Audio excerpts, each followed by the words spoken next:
Today I'm going to try cooking a quiche. I don't really know how to do this, but this is my first long form video. If you've been following me on Instagram for the past little while, you know that Jake and I packed up our little Canadian backpacks and decided to move to Portugal.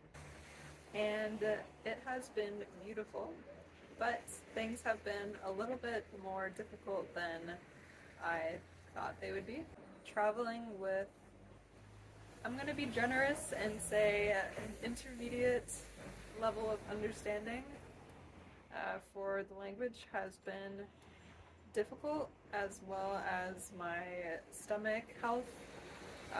We kind of left in the middle of it being quite rocky, so navigating groceries, supplements, restaurants, that has all been a little difficult. And I've honestly just been craving the comforts of home, the comforts of knowing where everything is. Kind of just wanted to feel like I'm chatting with you guys and take you along on this journey. I don't really know where it's going to take us, but I am here for it. This will be fun. This will be interesting. All right. Today we're going to cook a quiche. I have never cooked a quiche before. I'm just kind of winging it, a general idea of quiche ingredients, and with my dietary restrictions, it's going to be dairy-free and gluten-free. So there's that. In the current Airbnb that we're in, there's no oven, no toaster oven, so we're going to be doing this on the stove. And I don't know how it's going to turn out, but it'll be good. It'll be fun. Let's do it.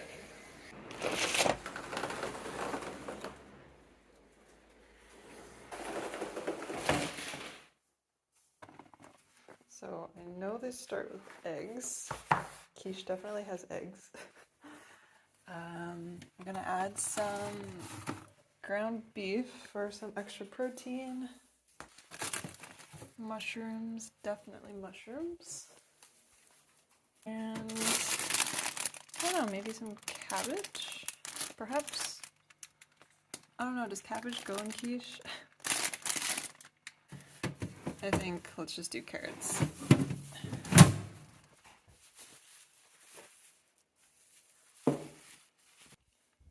I don't know if potatoes usually go in quiche, but I think it'll add, I don't know, a creamy texture.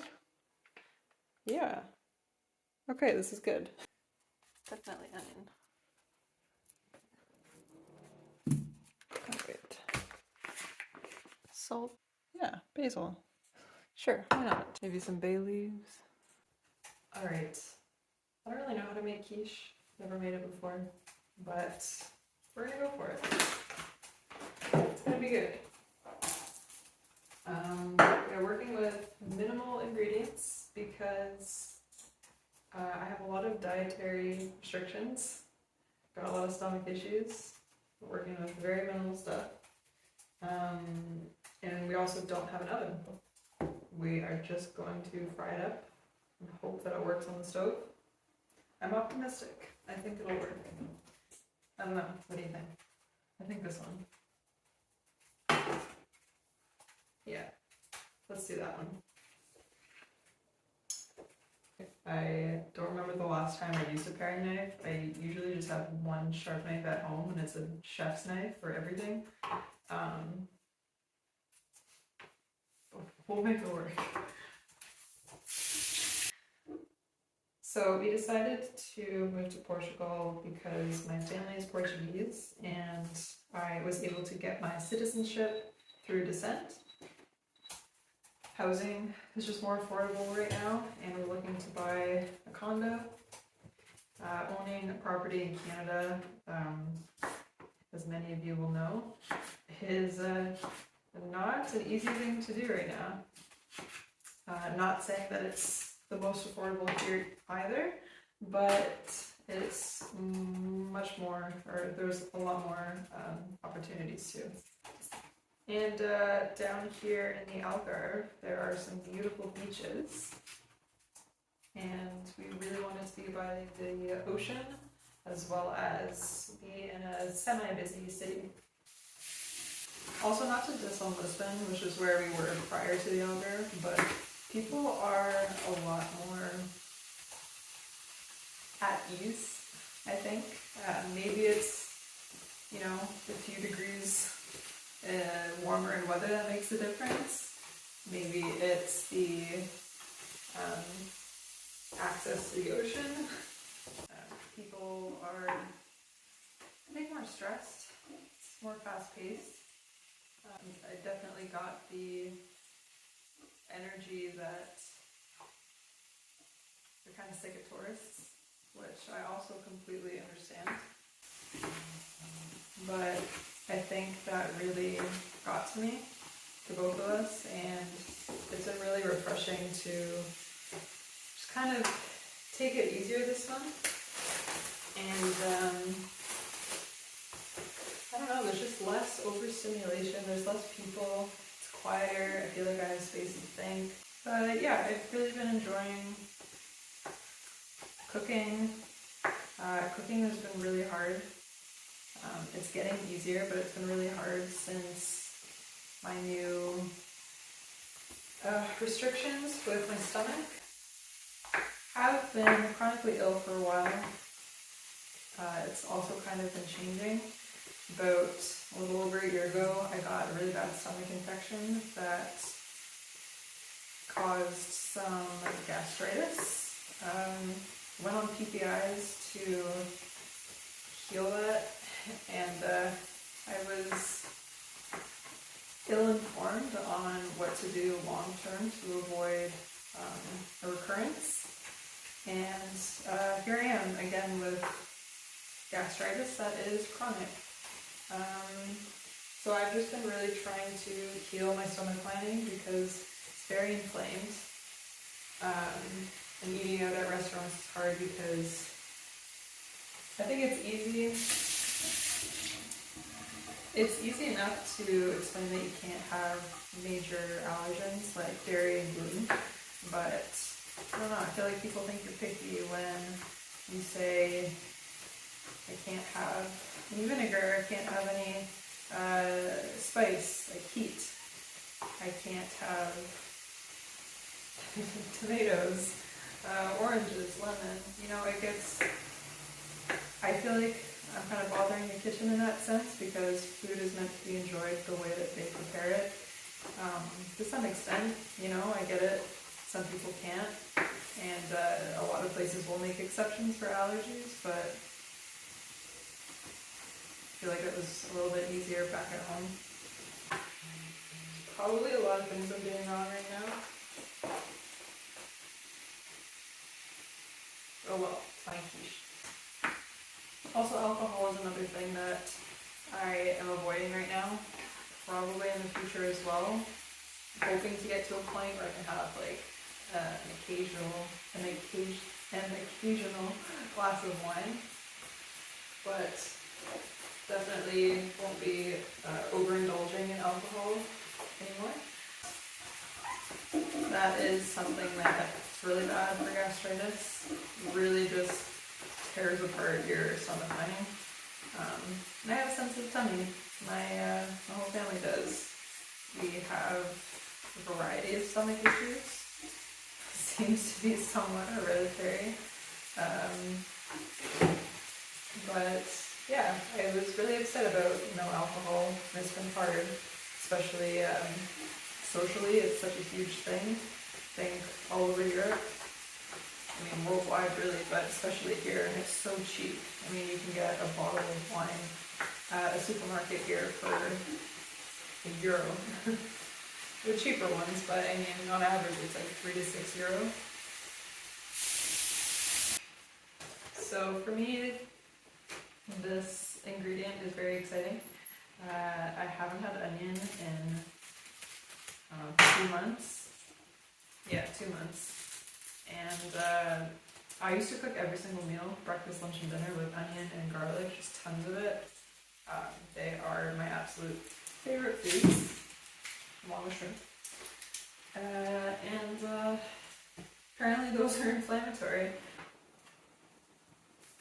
I'm also not sure if cooking foods break down the acidity. or just a FODMAP component of it. Either way, it should be better to digest. So yeah, I'm optimistic. It'll be good. I think I might have messed up already. I feel like I was supposed to cook the ground beef in the pan before adding the vegetables because now there's no room for the beef.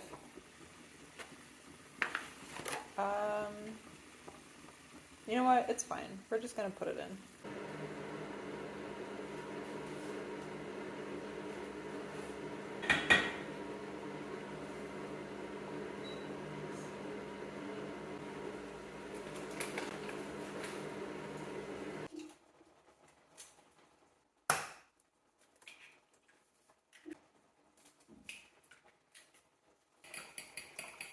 I don't know if this is enough eggs.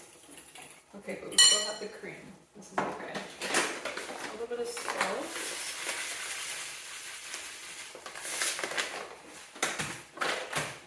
And some coconut milk. Probably should have got coconut cream, but I also couldn't find that. Oh, we're good. We're good. So I'm gonna take the cream that has floated to the top and mainly mix that in. I decided to make quiche. I have no idea why I decided to make quiche. I thought it would be fun and something different. I was getting a little tired of our budget meals of like plain chicken breast, a carb, and some veggies. I wanted to do something different, especially for breakfast. I've been living off of oatmeal and eggs for breakfast. Jake has a lot of like really nice fresh buns with Portuguese cheese and coffee in the morning. I'm really jealous, but I wanted to make something that we could both enjoy that was high protein, because if I don't have a lot of protein in the morning, my blood sugar for the rest of the day is just like really wonky. I get really tired and lightheaded like mid-afternoon, so I'm really trying to make morning protein a priority. I also feel like adding protein powder in oatmeal would be really good, but I haven't been able to find the plant-based protein because I can't have whey protein. I think hemp would be really good because it's a complete protein, but I haven't been able to find that yet. But I will. Things are here. I can't find them, but I feel like once I get to know the area, I will find them more easily. Okay, so I removed the bay leaves because nobody wants to bite into a bay leaf. And I think what I'll do is dump half of this into a separate bowl. I don't know. I feel like this is too much to add the eggs to. I have no idea if this is gonna overflow. I feel like it might. Oh my god. You know what? No, we are just going to go for it. Yes. Okay, now we pour in the eggs.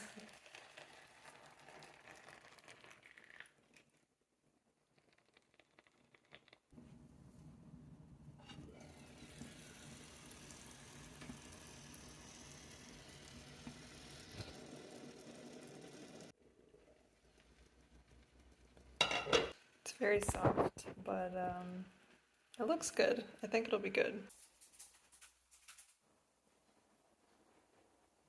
It's very soft, but I think because I'm not putting it in the oven, it's just not going to hold the shape as well as I'd like. But that's okay.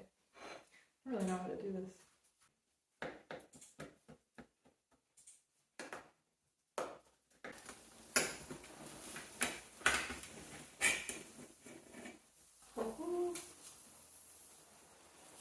It kind of worked.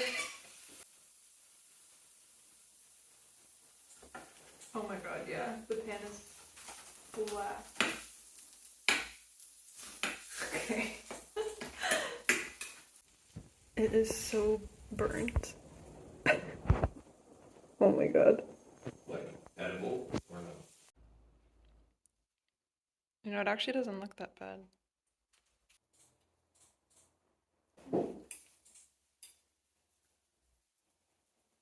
This is definitely not a quiche. But you know what? It tastes pretty good, and the coconut adds a nice flavor.